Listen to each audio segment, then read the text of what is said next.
CHAMPS Winter Roundup is presented by Lawrence Technological University, where Blue Devils dare. Also brought to you by the Michigan High School Athletic Association, promoting the value and values of educational athletics.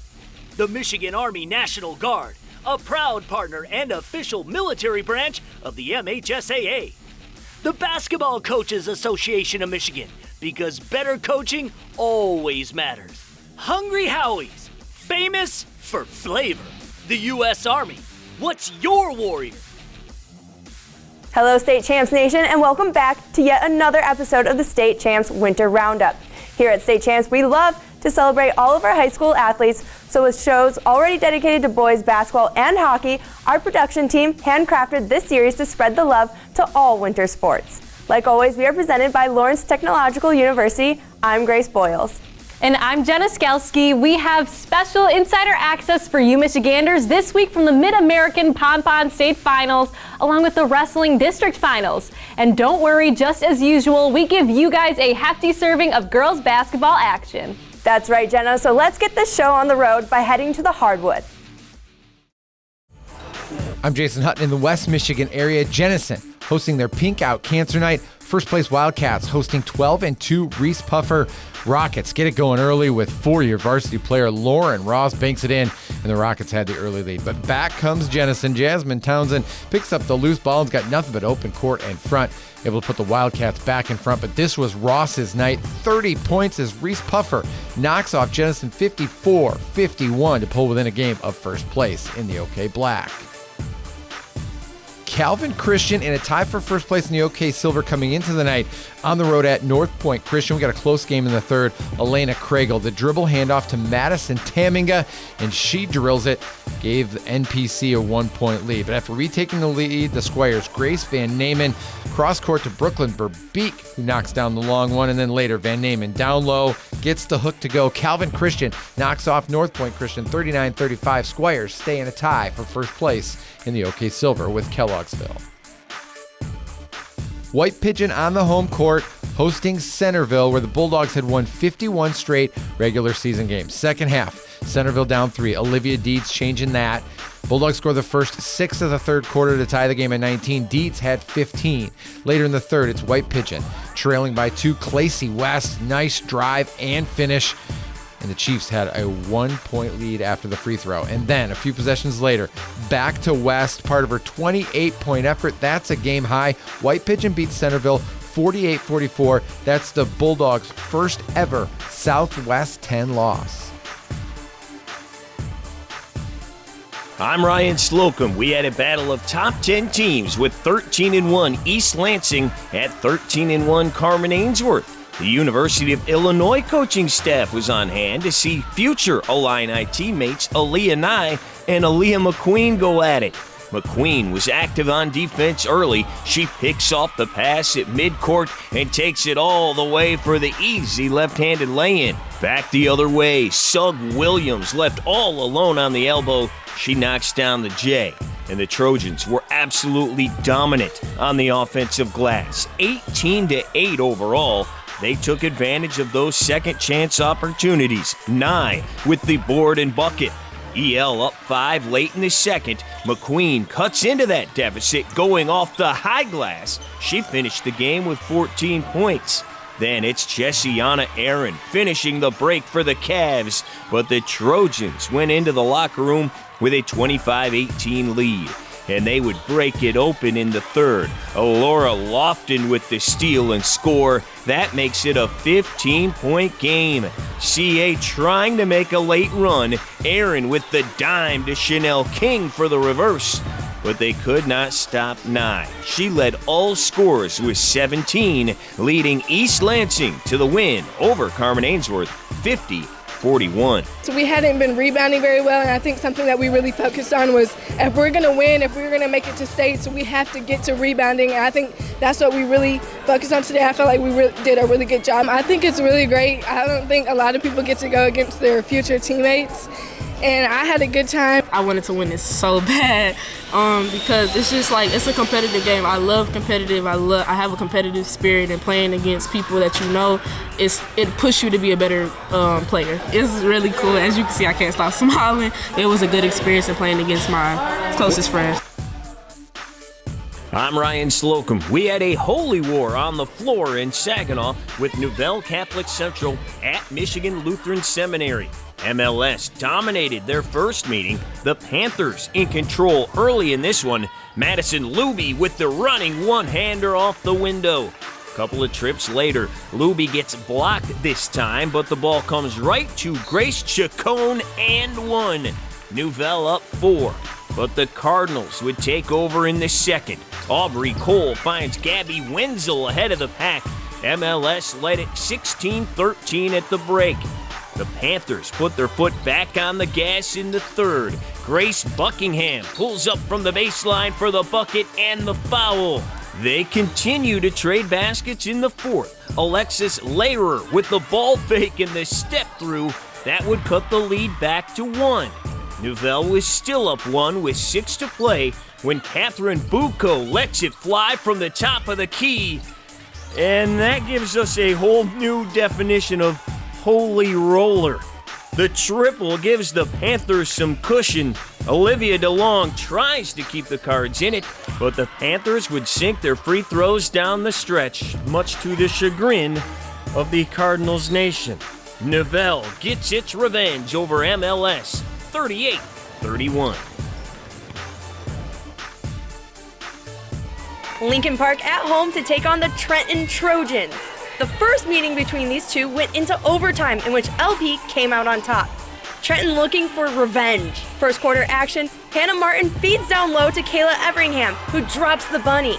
Trojans led 11-4 after the first. Trenton came in with a 12-3 overall record. Martin once again, the drive and dish to Caroline Keller for the easy bucket.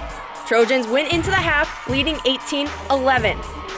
Lincoln Park with one of the best starts in the last few weeks, 10-4 coming in. Getting back into this contest, Alicia Laster, the baseline drive. The Rail Spitters trailed by a penny, 24-23, as we headed into the fourth quarter. We had ourselves a fantastic ending to this downriver ditty. Jade Bates hits the clutch triple to even the game at 28. Moments later, the Rail Splitters come through again. The junior Carrington Gordon with the steal, and she will take it all the way in for the lay-in.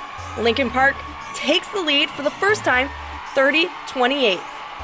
Under 20 seconds to go now, Trenton trailing 35-30. Martin will get the hoop and the harm. She would miss the free throw, so the Trojans trailed by 3. However, Trenton would get the ball back with 11 ticks left. It's Everingham calling glass for this game-tying three-pointer. For the second time this season, this game was headed into overtime, tied at 35. Lincoln Park with the first opportunity in the extra session. Noriel Boyer powers her way in for the finish and the foul. But the Trojans would end the OT on a 9-0 run. Everingham once again with another triple. She finished with a game-high 16 points. Trenton beats Lincoln Park 44-37. Trojans take sole possession of first place in the Downriver League.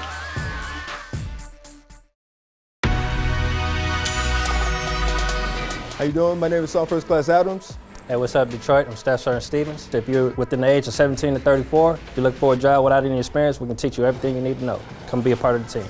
And where you can locate us at is on goarmy.com/Michigan. And our phone numbers is 586-774-0218 or 517-214-8542. Go Army.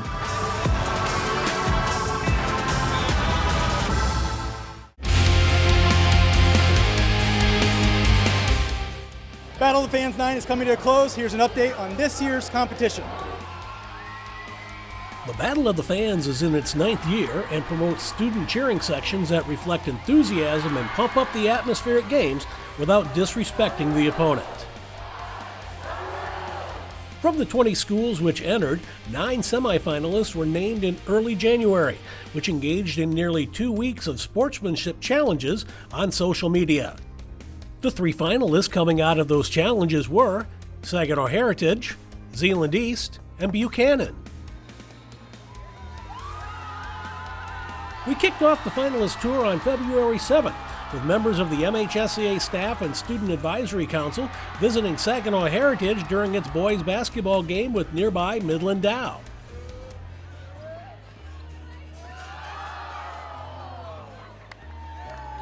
This past week, we spent Tuesday night at Buchanan High School watching the Bucks in action during a boys basketball game with Waterville Elite.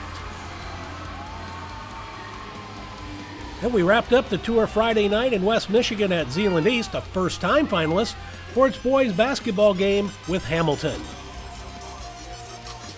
This week, you can view video of our semifinalist visits and vote for your favorite school on the MHSAA social media websites, and the Student Advisory Council will use that information as one part of determining a champion. For more information about Battle of the Fans, follow us on Twitter, Instagram, and Facebook, or go visit us on MHSAA.com. What's up, Puckhead? Sean and John here. Don't forget, you can check out Hockey Time. Every week, we are going to be talking about what's going on in the great state of Michigan at the high school level. So much good hockey being played, and we're going to do our best to cover it from all vantage points in the great state of Michigan. New episodes drop every Wednesday right around 3 o'clock. If you're also looking to get the latest highlights and news in boys basketball, you need to check out State Champs Hangtime Michigan. We comb the state for some of the best matchups featuring some of the top teams and players. State Champs Hangtime Michigan is for hoops junkies, and it premieres right here on the State Champs Sports Network and the State Champs app, Thursdays at 5 p.m. Eastern. February is Black History Month, and this week State Champs salutes one of the greatest basketball players of all time, Earvin Magic Johnson. Born in Lansing in 1959, Johnson was first dubbed Magic as a 15-year-old sophomore playing for Everett High School when he recorded a triple-double, 36 points, 18 rebounds, and 16 assists. After the game, a sports writer for the Lansing State Journal gave him the nickname. Johnson led Everett to an overtime victory in the state championship. Johnson had 2 All-State selections, considered at the time to be the best high school player ever to come out of Michigan. Magic was also named to the 1977 McDonald's All-American team. At Michigan State, he led the Spartans to the 1979 National Championship, defeating Larry Bird's Indiana State in the most-watched college basketball game of all time. In the NBA, Bird and Johnson were the central figures of the Celtics-Lakers rivalry in the 1980s, a matchup often credited with saving the NBA. For his career, Johnson won 5 NBA titles, made 12 All-Star teams, and won 3 NBA MVPs and Finals MVPs. He was inducted into the Hall of Fame in 2002.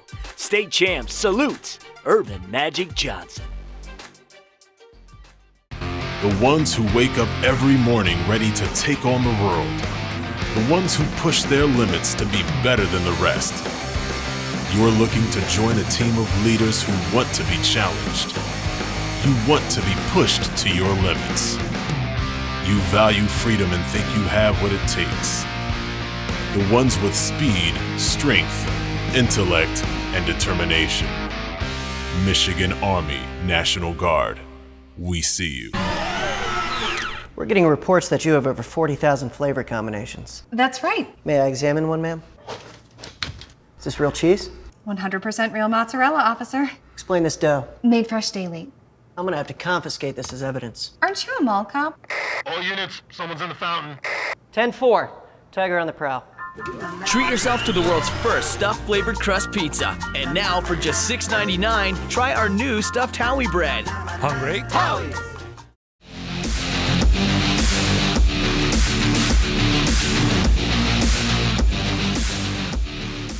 Let's switch gears and head on over to Ypsilanti for the epic Pompon State Finals. We hit the road to Ypsilanti to witness the action that took place at the 41st Mid-American Pompon State Finals at Eastern Michigan University. We start the show with Hemlock Pom.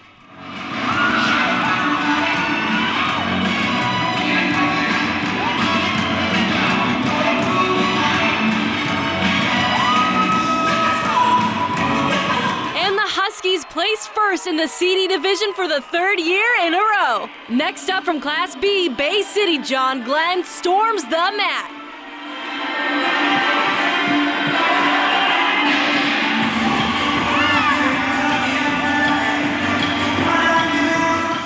keeping the Beat John Glenn mentality in mind. The girls beat their personal best and even upped Divine Child and secured their third consecutive state championship. From Class A Division II, we have the Heartland Eagles swooping into the competition.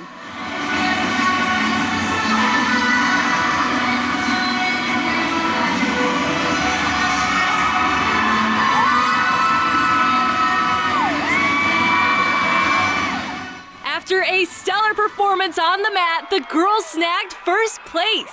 Now on to Class A. Let's watch Canton High School Pom turn up the heat.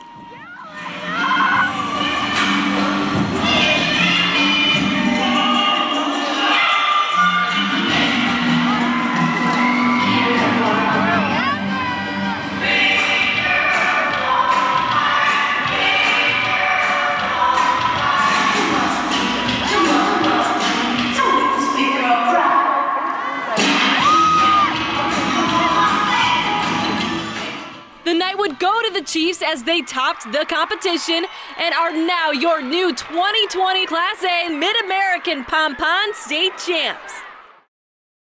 I'm Ryan Slocum. Let's head to the mat for a Division III District Final. Birch Run facing Millington on the Cardinals' home turf. But it's the Panthers taking control in a matter of seconds. Evan Tanner pinned Zach Dixon in the opening bout at 103 pounds in 19 seconds. The result is no different at 119. Bryce Hewson turns Jagger Karuba. Both shoulders are down for another Panther pinfall. The Cards earned their first fall of the night at $130. Jack Sherman locks up Carson Palberg to pick up the 6 for Millington. But Birch Run gets right back in gear after that with 2 straight falls, beginning at 140, with Mac Brees earning the win in 40 seconds. Just 18 seconds after that, Christian Miller pins Harry Christian at 145. That gives Birch Run a 30-18 lead. Millington earns some much-needed points at 154. Double H, Hayden Holmes holds down Aiden Sanaki. He gives the Cards their second fall of the match, but that would be their last of the night. The Panthers finish things off with a pair of pins. First, from Nathan Smith at 171 pounds. Then it's the big man, Landon Rowe, turning Hunter Ayotte. He picks up the final victory of the night. Birch Run takes down Millington to win the district title, 57-24.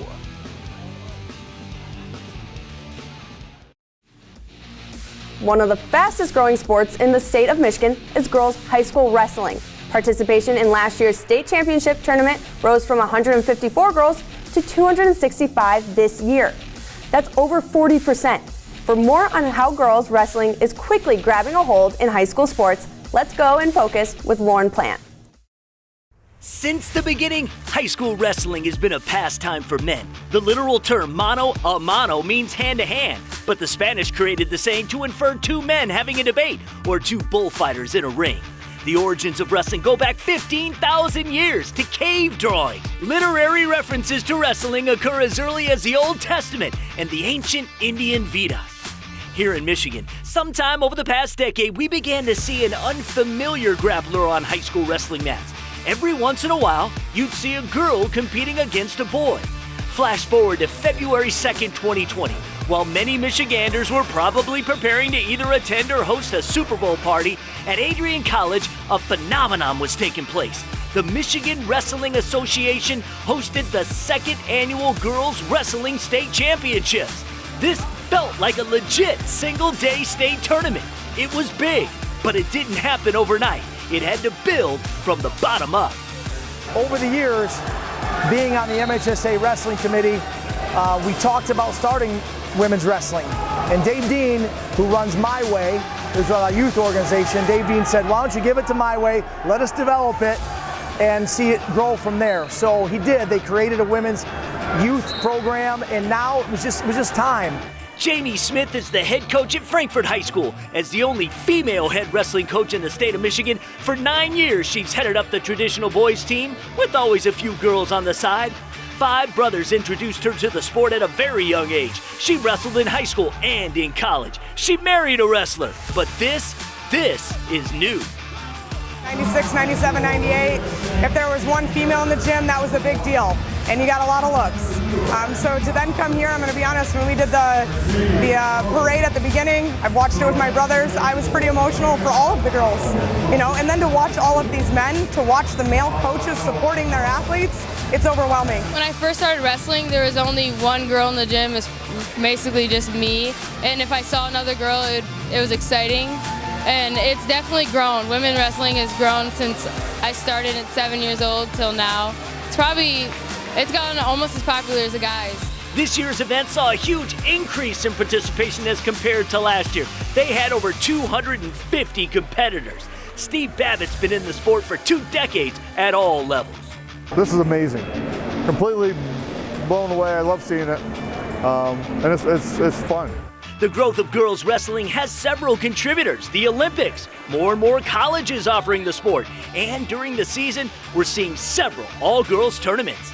The girls-only tournaments this year statewide almost doubled than what it was a year ago. 2 years ago, you're lucky to find a couple. And now, you may have to travel a little bit to find them, but you could go almost every weekend and find a girls-only tournament. Title IX has certainly afforded females here in the state of Michigan just as many opportunities as the boys for competition. But even with all those choices, for some, grappling is where it's at. And all the ones we spoke to wrestle on their high school teams with and against the boys. It's amazing in a sense. I like the competition. I know that it helps me get better strength-wise. The technique is a lot different, wrestling boys versus girls. Wrestling guys, they're more muscular and like I wrestle heavier weights, and girls, they tend to be shorter in this weight class, so I have to watch the way I wrestle a lot more. With guys, it's like headlocks and all that. Girls have a lot more flexibility. They're usually a lot heavier with their hips, and I don't really get that with the boys. They're more upper body strength, so it's nice feeling the difference there.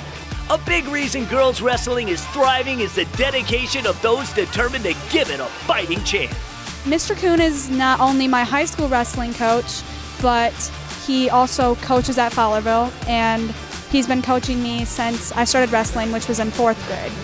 I've always been someone to get into things that not normal people did. I was always athletic growing up, and Mr. Kuhn was just like, you know what? You should try wrestling. I remember the first practice, I fell in love with it, and I've been with it since, just because of him. He really is a huge part in my life. The big question is, what's next? Although not an MHSAA sport, they are involved. They're a presenting sponsor, so we're following all MHSAA rules.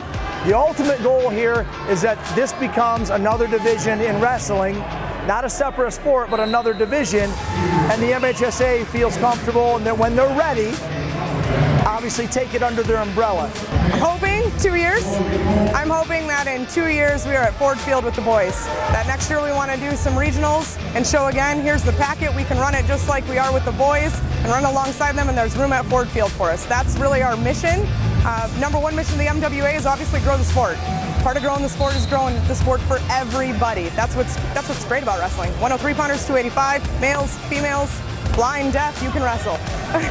Because I used to do dance before, and that never has crossed my mind that I one day would be the top of the podium someday, and that day is today, and I'm so happy about that. In wrestling, yeah, exactly. I'm Lauren Plant for State Champs. Hey guys, it's LP. Just want you to be aware that you can catch the hundreds of live high school sporting events going on all winter long at MHSAA.tv. Tons of coverage on all the winter tournaments have begun as part of the NFHS network. The subscription fee is like 40 cents a day. And that's not just for games here in Michigan, but all across the country. With the number of member schools using the Pixelot streaming equipment growing every month, there's a good chance your game is on. Check it out at MHSAA.tv. Time now for an inside look at Lawrence Technological University. LTU offers a wide variety of opportunities for students interested in studying abroad for a full semester, or even if you're looking to participate in other international experiences that range from 1 week or an entire summer. LTU really has it all. Going overseas is a great way to develop as a leader with a global view. If you're interested in studying abroad and want to learn more about joining this program, check out ltu.edu now. I'm on the Blue Devil football team, and that's a great place to be because other colleges wouldn't let me be both a football player and a nursing student. And just because I'm a dog on the field doesn't mean I can't take care of people. And man, do I love people. The small class size at LTU give me awesome access to my nursing professors. Lawrence Tech, where Blue Devils dare.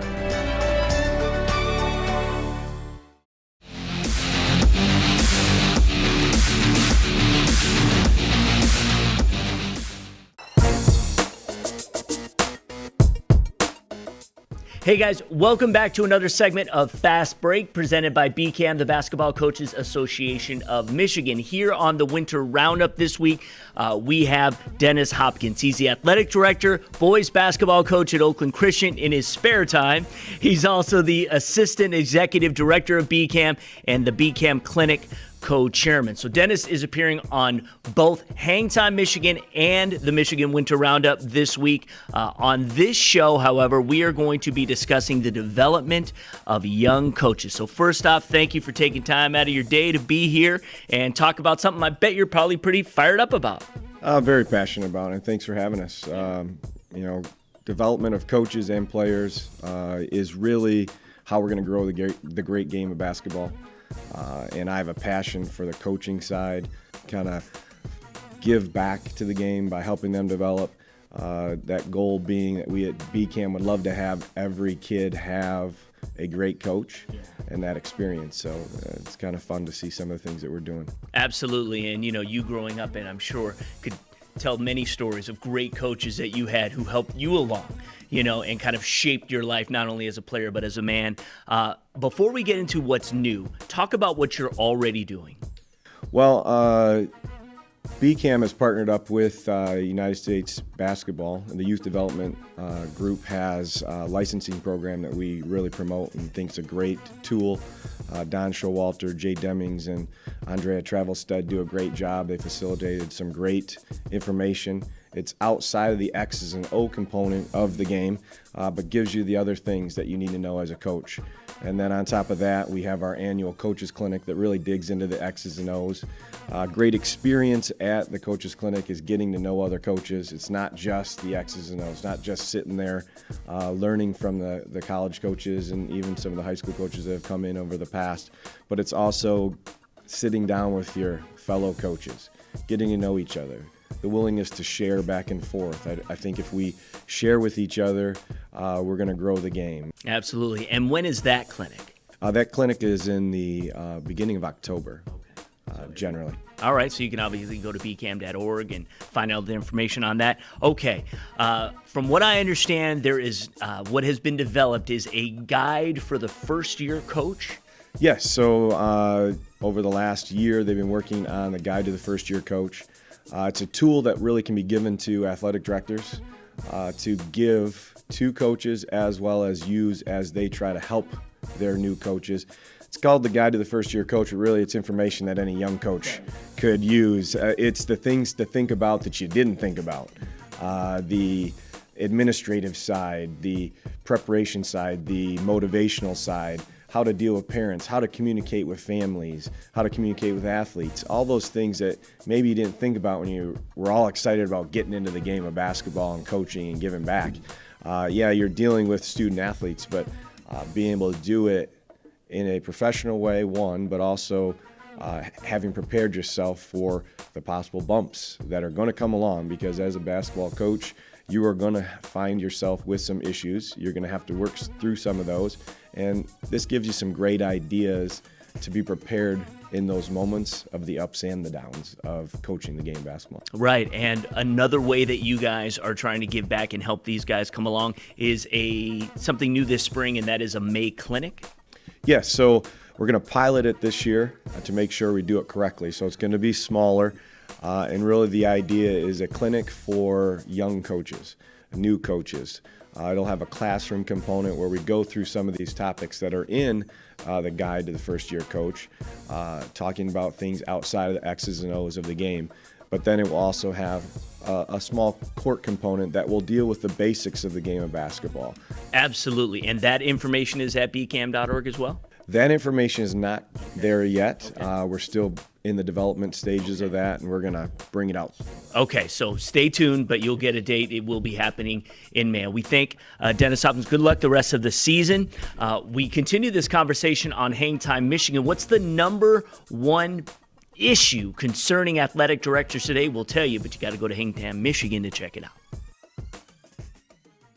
It's time now for the MHSAA Clip of the Week, and it goes to Kayla Everingham from Trenton High School. Remaining seconds in the fourth quarter against Lincoln Park, she would call glass on this game-tying three-pointer to send the game into overtime, and that's your MHSAA Clip of the Week. That's it for this week on the Winter Roundup. Be sure to download our brand new State Champs app so that you can stay up to date with all of our shows on the go. Whether you watch from your Amazon Fire Stick or your cell phone, we are constantly posting content on all things high school. Thanks for watching. We'll see you next week. State Champs Winter Roundup is presented by Lawrence Technological University, where Blue Devils dare. Also brought to you by the Michigan High School Athletic Association, promoting the value and values of educational athletics. The Michigan Army National Guard, a proud partner and official military branch of the MHSAA.